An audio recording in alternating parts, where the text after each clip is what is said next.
Hello, hello. Oh my goodness. Hi, how are we doing? This biome is coming along nicely, honestly. It's looking pretty good. Look at the yellow highlights shining, reflecting with the light. The yellow looks so good at the top of the head. It's so pretty. I love it. I love it so much. I gotta say, I'm very excited about the giant head.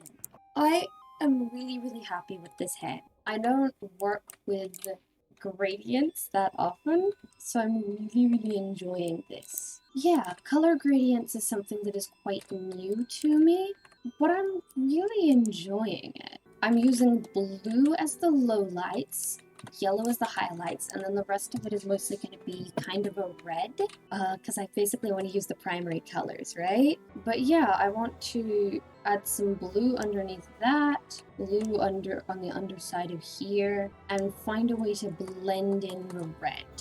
That's most of what we're going to be doing. If you're new to my nether project, hi, I'm building custom biomes. Here's how my fairy forest is going so far. It's starting to look pretty cool. I'm actually really proud of this. I love the yellows so much. I'll give you a quick flyover of one of mine. This is the most in progress. It is my fairy forest. Over here we have the beginnings of the graveyard. And what I'm working on right now, I'm calling the painted desert. It is, in theory, a biome made out of giants made of paint or something that lay down and have started to melt and drip and decompose. So what I'm working on is a giant hand, and I'm coloring it so it looks painted and not, like, less humanoid. Welcome, join me in this journey as I try to, see, here's the drippy bit. As I try to make these melted giants to make a biome so that it's pretty when I'm flying from my home over there in the fairy forest to the actual real world desert and mesa biome that I keep, pilfering supplies from, mostly for this project. So I'm just gonna try and color these a little bit. I read that as no dye, only surfer, and I was like, when did the surfer bros get to my chat? I saw a TikTok the other day, right? That was like, oh, if you're rich and pretending to be poor, here's a bunch of things that you shouldn't mention you've done or that you do regularly or whatever. My family is not particularly well off. I'm aware that we've lived just above the poverty line most of my life. That's something I'm aware of. It's something I know about and I'm conscious of. And it was really bothering me, some of these things, because we've lived just above the poverty line. And some of the things on that list I have done. They were like, if you've ever taken surfing lessons, yeah, my government-funded public school gave us surfing lessons because we live by the sea. If you've ever gone ziplining, my government-funded public school, on one of the school camps, we managed to go ziplining. It was a really interesting experience because, most of us would never have that experience otherwise. You regularly hire cleaners. We live in a rental. If it's not clean enough, we will get kicked out and not be able to afford a place to live. And we're disabled, so we can't clean on our own. So we regularly hire cleaners, but there was literally a point where there was not enough money in the bank account to hire the cleaners. But we had a rental inspection in 2 days, and we were all too depressed and in pain to clean ourselves. So we had to use my stash of emergency cash to hire the cleaners because my mom's paycheck wasn't coming through until after our rental inspection. So I can see a bunch of those things, but I just experiences are not universal, and some of those things that they're no poor person does this. Oh, so I just wanted to share that because I kind of thought it was interesting and amusing. But yeah, should I talk a little bit more about my schools? I think talking about my schooling is really interesting actually. What's interesting to hear about Australian schools? First of all, if you're not from an Australian school, our schools are outside. It's not out in the wilderness, but we have a lot of natural landscapes and stuff in our schools. Zace, if you're comfortable sharing, is that true for where you are in Australia as well? I don't know if that's just a Western Australia thing. It's also not uncommon to friggin' keep the windows and doors and stuff open. So there have been experiences where a bird or even occasionally a snake just wanders into the classroom and everyone's like, oh, hi, and then it wanders out. That's not unheard of or anything. But yeah, my schools were really interesting. I went to an alternative school. My primary school was an alternative education. And then my high school was definitely more mainstream. Like, it was still technically alternative, it was just a lot more mainstream alternative. Outside school's a thing? Yeah. Like, we very deliberately had walkways to protect you from the rain and stuff, although the school did tend to, like, flood a little between class times. It's scheduled in, like, the amount of time it would take you to get to another classroom from the one you're at. Yeah, only private schools have fancy multi-story buildings. Yeah. A snake wandering into a school and then wandering out sounds like the most Australian thing ever. Yeah. I mean, it's not like a common experience, but it's definitely not unheard of where I went to school. You have a 3-story building in the smaller school of the district. Bruh. My primary school, this is not a common experience, but my primary school had less than 100 people. I went to a very small primary school. West Australia is generally less populated than East, so you had about 300 at primary. Yeah, I think 300 was actually about average for primary, but my primary school had less than 100 people because it was like very small, very alternative. We hit 100 once and then a student immediately left, so we went back to 99. But it means that you know everyone who goes to the school. That school also taught us witchcraft, like in school. A lot of my spiritual beliefs come from the beliefs that that school instilled me with, which I think is really cool. It's a little tragic that they had to help a bunch of students deal with grief because one of our teachers got terminally ill, but the ways that they helped a bunch of like 7 to 11-year-olds deal with that grief has forever shaped the way I think about life and death, which I think is really interesting. Also, in our sports class, we decoded things and did, like, orienteering. And I'm pretty damn sure that that's not just because it was the only way to get me enthusiastic about sports class, though there might have been a bit of that in there. But yeah, it was a really, really interesting school. You know, my high school was pretty cool too, but not as cool as that. But, like, the students had access to laser cutters and 3D printers if they were in the right classes. That was super cool. It really let us, like, unleash our creativity. Super cool. You went to a very upper middle class family full of white people, and we had a Christian class. Oh my gosh. Don't think it was very good because our teacher for that was also a volunteering lady who taught you Easter eggs were hollow. Because when people opened Jesus' grave, it was empty. That's why Easter eggs are that's why Easter eggs are hollow. My school taught me to mask safely and taught me to only use it when I needed to. The whole reason I know how to look at people is because my school literally taught me how to look at people without looking at people. And I think they even did a pretty decent job of telling me not to do that all the time. Like, this is a survival mechanism, and you should not have to do that all of the time. By default, they're hollow, but some brands fill them with stuff. I don't do Easter eggs. I really, like, the more I talk about what things I do or don't partake in, the more I sound like a Grinch. That's because I don't celebrate things, especially things that have been completely overrun by capitalism, you know? Easter candy is bad quality, and it is just an excuse to sell a bunch of chocolate. I once mixed white chocolate and milk chocolate when I was learning how to temper chocolate, which is just, you know, a casual thing that everybody had a point in their life where they were learning how to do.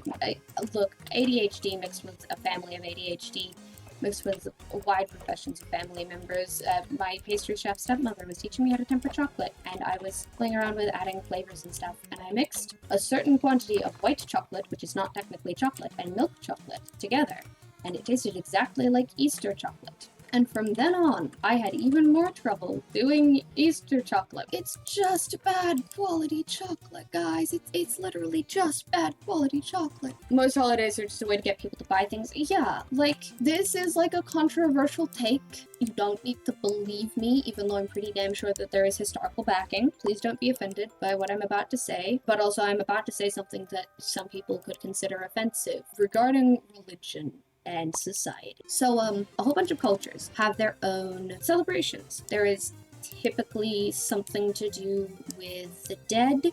There is typically something to do with the passing of the seasons, the longest night and the shortest night being passed, the hottest day and the coldest day being passed. Typically something like a harvest festival, you know, your harvest comes in and, you know, you were like starving for a few months because things don't typically grow as well during the winter. So you celebrate the harvest has come in and you have some food. Pretty much every culture has something that is the equivalent of that. The Jesus Club comes along. It's not always Christians, but it is usually Christians comes along and they're like, oh my gosh, we do something similar too. When colonization was happening, when they were taking over and stuff, they were like, oh my gosh, we do something similar too, except ours was about like my man Jesus, who blah blah blah blah, and you know, we do basically the same thing. And oh, we like this. I love that you follow me in the middle of this rant about religious stuff. We do basically the same thing, except we do this other little thing. We should celebrate together. Oh, solidarity. So Christianity worms its way into a lot of cultures and a lot of the celebrations, right? But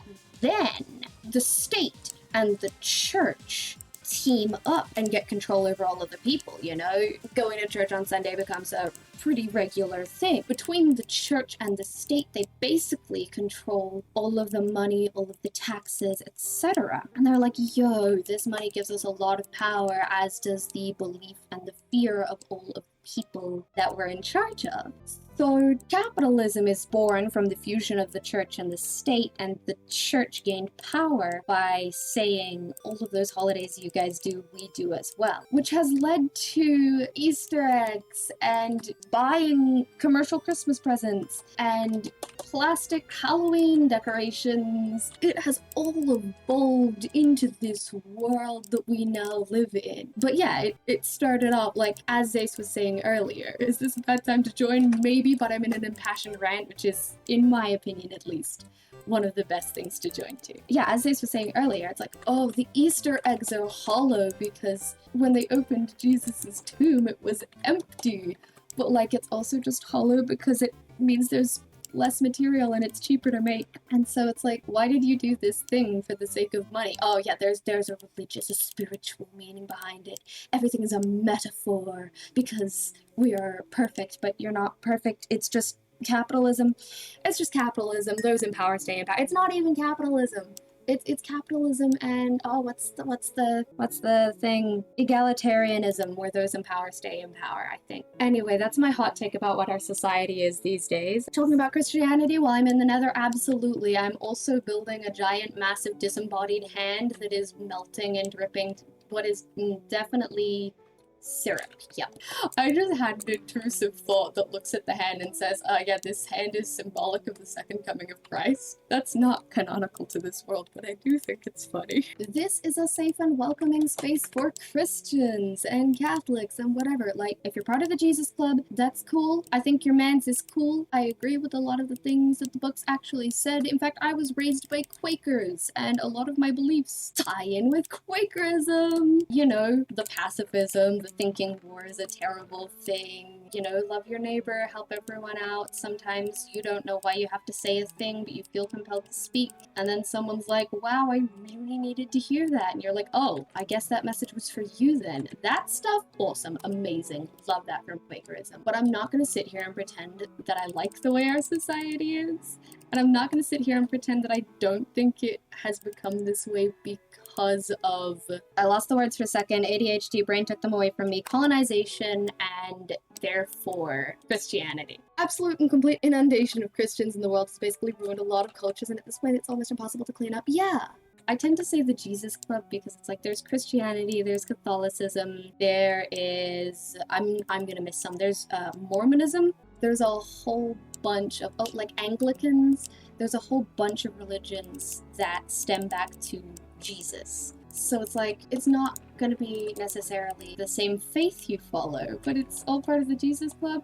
And so sometimes I will say specifically, you know, the Catholics have this thing of repenting, and whatever it is, you can like apologize for your sin, whatever. Like that's specifically like a Catholic belief, right? But sometimes it's just like, yeah, my man Jesus said, treat people with respect. And that's like specifically a Jesus thing, but multiple religions follow it. So if I'm saying something that stems from Jesus, I just refer to it as the Jesus Club as an umbrella, because people can be like, Oh, yeah.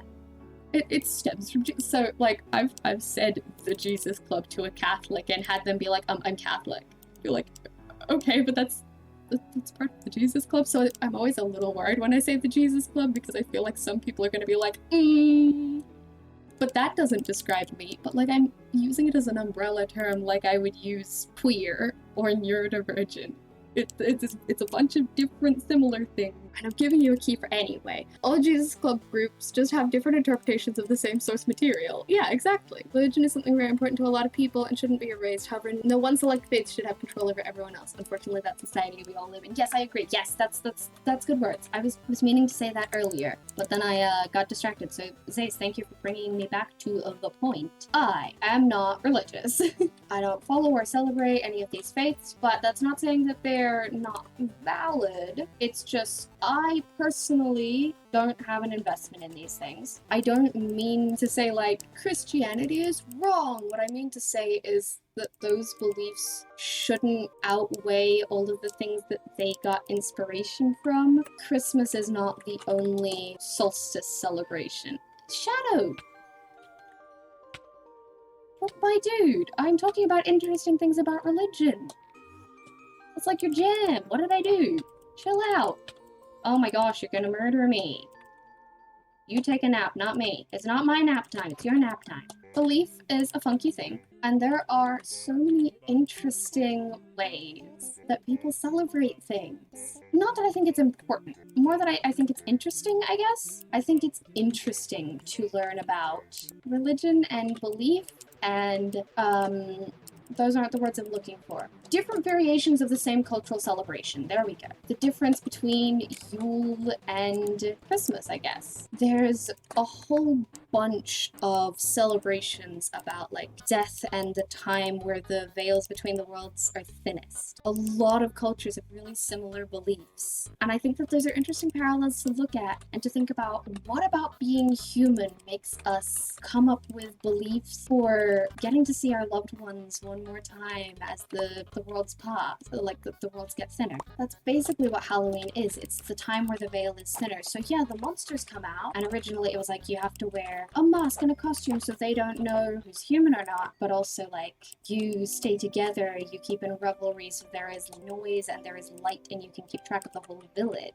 But it's also a time where you could be seeing your family members again because ghosts. The Mexican Day of the Dead, about when the veils are thinnest and your family members can come back over as long as you remember them.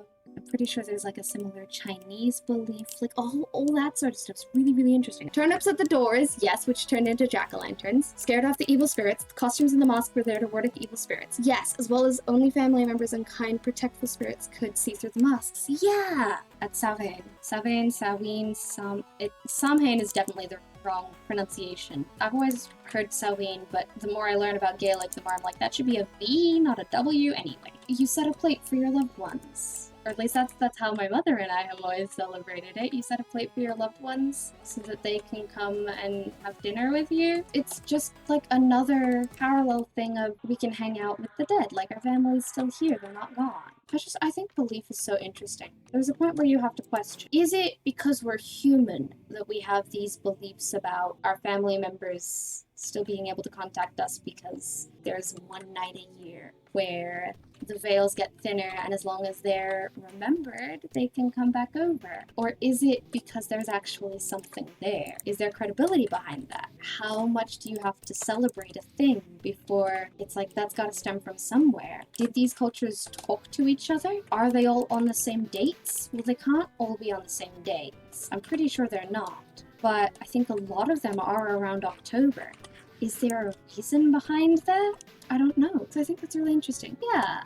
I think this stuff is super cool. And I love talking about different like beliefs and stuff and like the ways that brains work and belief systems work. I think those are really, really interesting topics. Personally, don't have any religious beliefs or mystical beliefs, but you think they're cool? Yes, pretty much. That's pretty much where I stand, although I do know that I have like some spiritual beliefs as a remnant of my upbringing. I don't have holidays or anything, but I know that some of my beliefs about like the way that energy works, the way that like people and life work, I know that a bunch of that stems from some of the ways that I was raised in primary school. Some of the things that we were taught as a way to help us with our grief when we were children. I know that for a fact. I can identify where those thoughts and ideas come from, and I think that's super cool. Dragons came to be because of dinosaur skulls? Probably, yeah. It's also interesting to me how, like, so many cultures have a belief of dragons, and how that belief changes based on the culture. I mean, like, Western dragons, this is probably very telling about the cultures, Western dragons are, like, a threat. They, like, steal your sheep. There's something you gotta watch out for. And, I don't know how prevalent this is, but it is a fantasy story I have that has stemmed from the belief of Western dragons. You know, like, if you have too much gold, then the dragons will, like, come to steal from your hoard. It's a warning about becoming greedy, which clearly we have not heeded in recent years. But Eastern dragons are, like, protectors and these, like, great spiritual things. So we've gone from talking about religion to talking about dinosaurs, guys, and dragons. That's very good of us, I think. The term mana originates in Maori or Pacific cultures. Oh, I love that! I didn't know that. That's going to be a new favorite fact of mine. I really ought to learn more about where language roots because I think it is very interesting. I'm really interested in how beliefs and cultures migrated, you know? Some things make sense as, like, I wouldn't be surprised if every culture came up with, like, a coming-of-age thing on their own. That kind of makes sense to me. Though I feel like it's a little silly that the main coming-of-age thing in the area where I'm at is, and then you drink alcohol. Because that's just stupid. That's a terrible coming-of-age thing. My coming-of-age thing is that I was allowed to use swords and fire performing. That makes sense. But, like, and your loved ones can come back as ghosts and chill out with you, like, one night a year, is that something that originated from one particular culture and spread, or did multiple people come up with that independently, you know? You can fire perform, that's awesome. Yes, it is, you're right. I once had a kid look at me brandishing a flaming sword and gleefully exclaim, "You look like an anime protagonist!" And that was it. That was the peak of my life. Usually I am a novel protagonist, but I can be an anime protagonist or a manga protagonist occasionally. A graphic novel instead of a physical novel. I can do that, that's chill.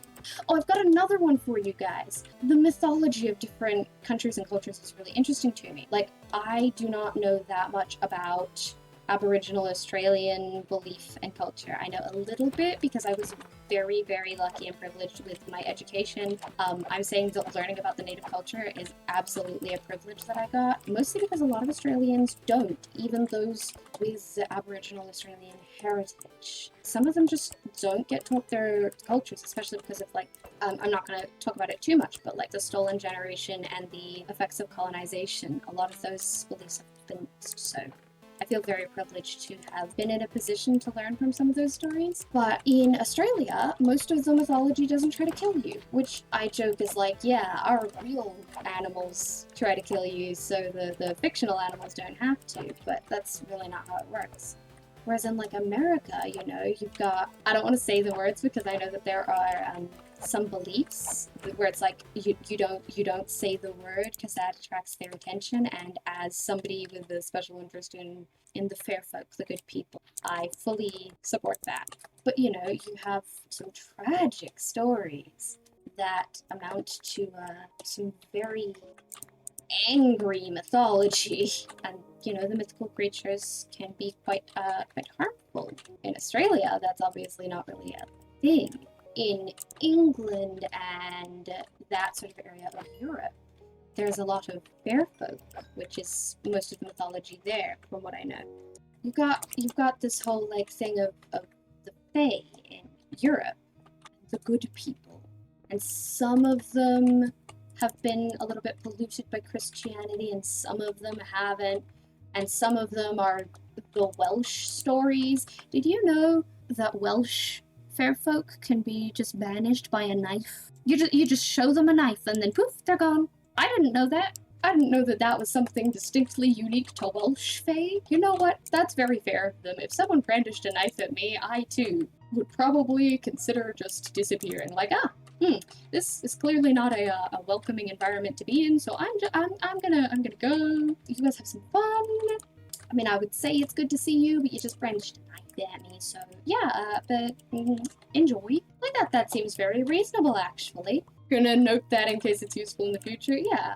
See, I think it's really interesting because a lot of, like, it is commonly believed, understood, known, one or some of those things, that, you know, the fair folk, the good people, they have an aversion to iron, which is, of course, an aversion to the natural world being purified in an unnatural way. It only makes sense.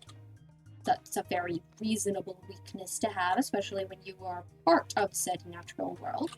The Welsh fair folk were really very specific about, yep, nope, knife. Which, if you take into account that they're probably allergic to iron and the knife is probably made out of iron, it makes sense. But no, just knife. What's mythical in your area? Scotland has unicorns as their national creature. So, like, theoretically, that's probably where the unicorn myth originates, which checks out as being part of that area that really believes in the Fae, or has a lot of stories that stem from or come back to the fair folk. I know that there are some Russian Fae. As far as I'm concerned, Australia's only fair folk mythology comes from the Irish who came over here to work. I want that. I want more STEM. Where's my more STEM? Is there more STEM? I've used all of the STEM. That's unfortunate. I don't know Asian, East Asian, or South Asian mythology to enough of an extent that I can draw parallels or say where it's from. I don't know much about Russian or German mythology. This stuff is really interesting to me. The nation has a legend where the island is just the makings of a demigod that pulled out a giant eel of a shallow reef. Yeah, cool. I know that in Australian mythology, there was the rainbow serpent. I was about to say a name for it, and then I remembered that the name depends on whatever regional dialect you speak, and saying the regional dialect would absolutely tell you where I live. So, like, from what I know, and please note, I am not an expert on this, it's just like vague cultural understanding, so please don't take my word for it, do some research, but from what I know, the rainbow serpent, like, sort of slithered across the land, making a journey from one area of the country to the other. The tracks it left became rivers, and where it pushed the land up around it while it was moving, you know, like footprints in the sand. Those like pushed themselves up into hills and mountains and stuff, so the terrain was formed by this giant rainbow serpent making its way across the land. And I think that's really beautiful. And if you ever come to Australia, I highly recommend that you keep your eye out for rainbow serpent imagery, because I know a bunch of places that have painted rainbow serpents onto their walls. You might even find some stores named after the rainbow serpent. That pops up a lot. It's also one of the first things I recall drawing. I was like, I got some new drawing supplies. There's rainbow stuff. I'm gonna draw the rainbow serpent. I wonder how many cultures have stories about how the land was formed, how the terrain was formed. Like, if I'm building my own biomes, it could be interesting to think about, like, spiritually, mythologically speaking, how is the land formed, instead of just, like, you know, tectonic plates or anything like that. Why is there mountains there, other than the fact that my eye said I think there should be? I mean, over here, obviously, in the Painted Desert, it's a bunch of giants who lay down to rest and have been, like, melting, rotting, etc. This I want to be, like, a torso. This is the waist. This is an arm. So that's what I need to figure out. Yo! This is looking so colorful and so cool. You and your mom lived in Korea. Should we tell you a myth about Chuyun? It's about, I hope I pronounced that even approximately right. It's about a mom that murdered her kids. If you fall asleep in the shower or bath, get dragged out and killed by Chuyun. That can't be, I don't know how similar that is because I'm not super familiar with the myth of La Llorona. I don't know if it's specifically Spanish. It's Latino of some kind. La Llorona, I know that she has a lot to do with the water and with children. And I wonder how much of that is... I mean, a lot of stories like that come down to what are you teaching your kids? And for that one, it is, like, don't go to the water unattended. Be careful around water because you could drown. Which there are a lot of Australian Aboriginal myths about, you know, make sure that you have adults around when you're in the water. But if you don't, because Aboriginal Australian culture is a lot less insistent that you have supervision. Like, they don't need that much supervision. They need to know what's up. So it like gives people skills instead of absolutely insisting that you have adults with you, right? A lot of the stories I've heard teach kids like how to save themselves from water like that, which is really interesting to me. And then there's also the stories that are like encoded so that, you know, people won't. I really like that. I really like that one, and I need a lot more roll gold. Yeah, there are some stories that are the way they are so that you don't get told off for telling that. Some stories say don't trust the people you think you know. Some stories say don't trust strangers. There's often a message that can help with survival, and that's so important. I'm gonna need more Ruggle. So much more. In love with the hand texture. Yay! Thank you.